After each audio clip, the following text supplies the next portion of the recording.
Hello and welcome to Firstpost Spotlight, where we bring you stories that matter to you from all across the world. From breaking news to the day's biggest controversies, we shed light on issues that shape our world. I'm Alison Lagrange, live from Durban, South Africa. Let's begin with the top headlines. The Israeli army launches a review into a strike on a seafront Gaza cafe. It claims targeted Hamas terrorists, but rescuers say the strike killed 24 people. British police arrest 3 former staff members of a Liverpool hospital where disgraced nurse Lucy Letby murdered 7 babies and attempted to kill 7 others. Swiss manufacturing rises by 7.5 percentage points in June in one of the biggest ever monthly increases in the country's history, as the Central European nation hopes to find a solution to the ongoing tariff spat with the United States.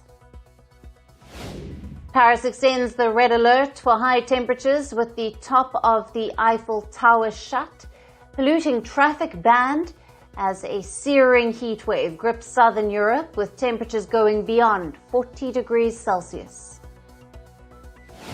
And Delhi government enforces a fuel sale ban on over 6 million vehicles aged 10 to 15 years or older. Gas stations are no longer allowed to dispense fuel to these end-of-the-life vehicles.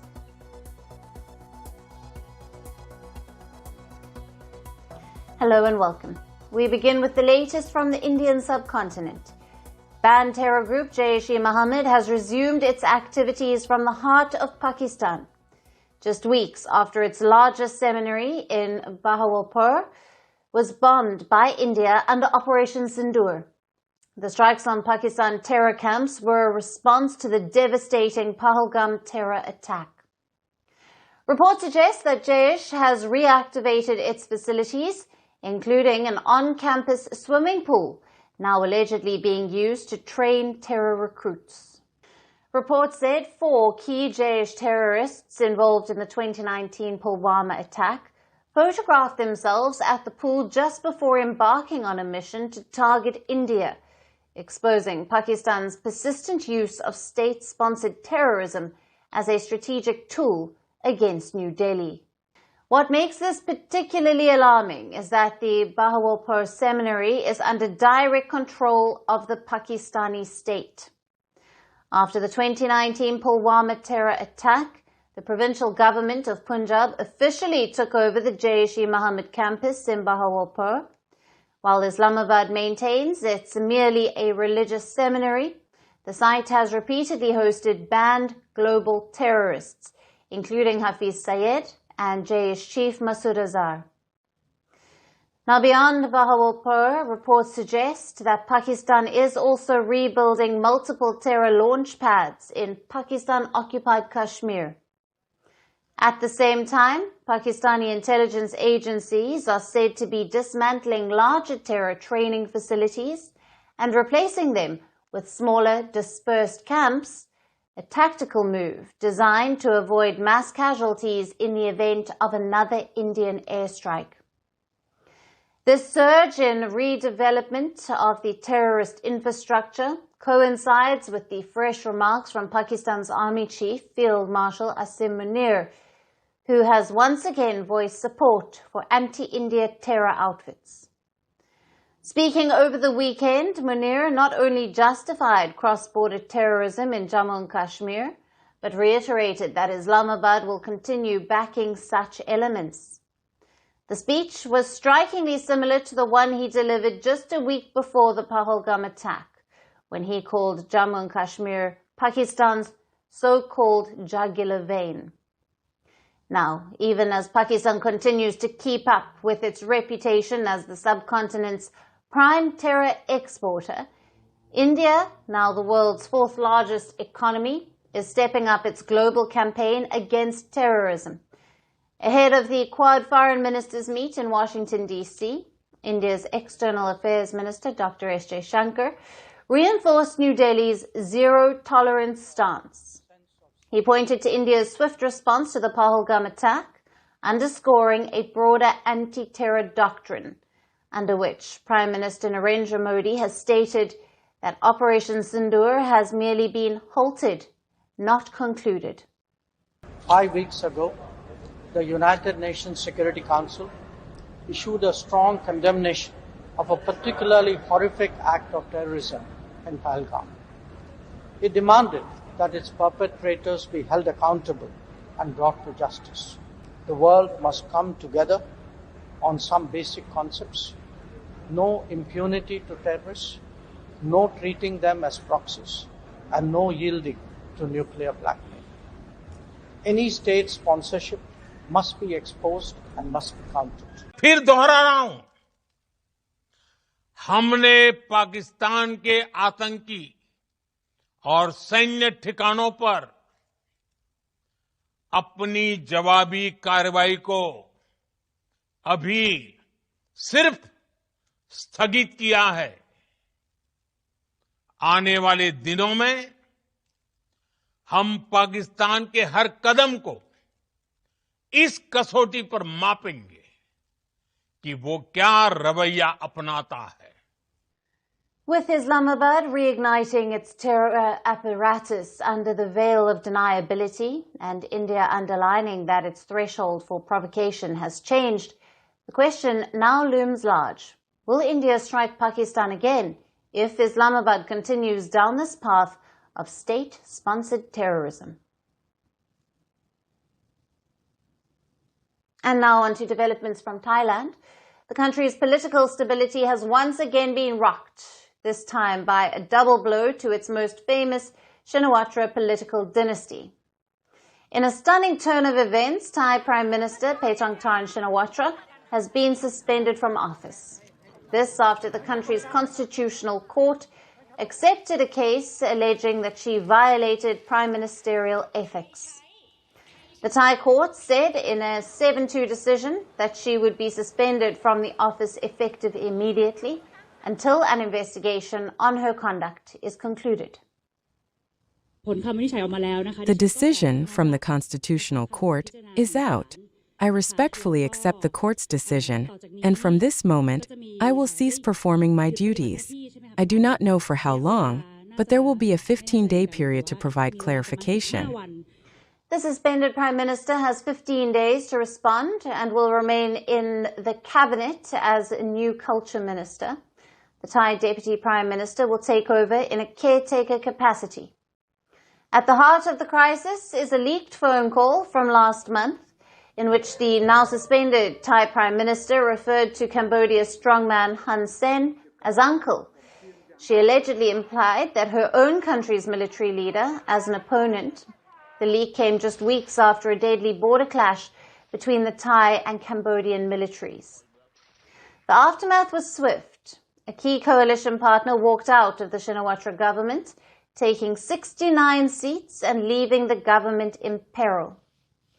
Meanwhile, in another blow to the Shinawatra legacy, the now suspended Prime Minister's father, Thaksin Shinawatra, the former Prime Minister, went on trial for royal defamation. Now he could face up to 15 years in prison over a 2015 interview where he allegedly criticized the monarchy, an offense punishable under Thailand's strict anti-monarchy laws. This is only the latest chapter in a 2-decade-long political saga, the one pitting the Shinawatra's populist camp against Thailand's conservative, royalist and military elite. With the Thai opposition demanding new elections, the country could see either of 3 possibilities: a snap poll, a backroom power deal, or yet another military coup in a country that has seen 12 military takeovers since 1932. And if that happens, she would become the 3rd Shinawatra to be removed by the military after her aunt Yingluck in 2014 and her father Thaksin in 2006. As things stand, Thailand's most dominant political dynasty is being brought low, not at the ballot box, but by barracks and benches. The real question now is, will the next chapter in Bangkok be written by the people or by the generals? And Italy is aging. Its population is shrinking. And now the country is turning to migrants for help. The Italian government has announced nearly 500,000 new work visas for non-EU residents. It is their biggest legal migration drive in recent years. And yes, Indians stand to gain big time. Let's start with the numbers. Between 2026 and 2028, Italy will open its doors to over 497,000 new foreign workers, and nearly 164,000 people will be allowed to enter the country next year. Now, the numbers are big for a country that is usually strict about its immigration policy. This isn't a sudden change, it's a part of a pattern. Prime Minister Giorgia Meloni, who came to power near 3 years ago, has been walking a tightrope. On one hand, she's clamping down on illegal immigration, moving to speed up repatriations, and curbing activities of these charities involved in rescuing migrants in the Mediterranean. On the other, she's quietly expanding legal pathways for foreign workers. Italy has already decided to issue over 450,000 work visas between 2023 and 2025. Now they are adding more. Why?